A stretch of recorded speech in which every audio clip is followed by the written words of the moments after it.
Walang kapantay. Oh, ikaw ang buhay.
Following Jesus includes blessing.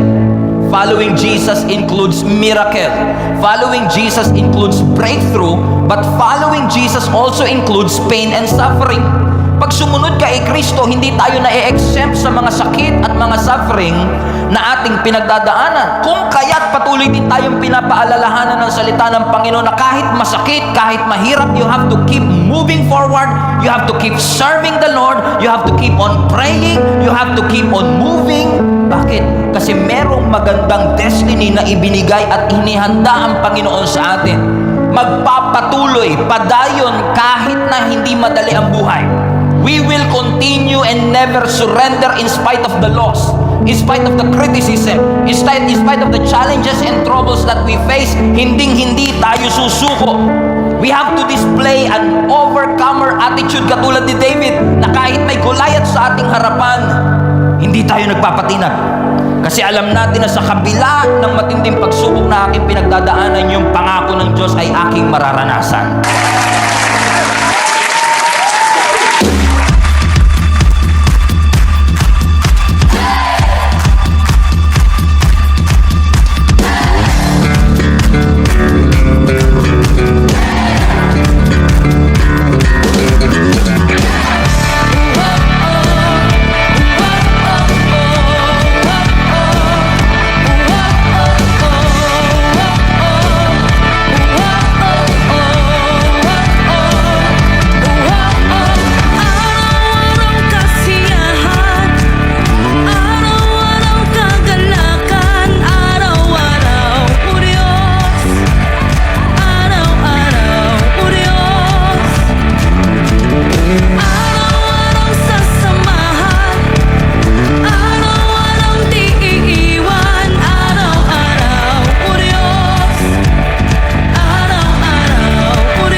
Naglalala kang katulad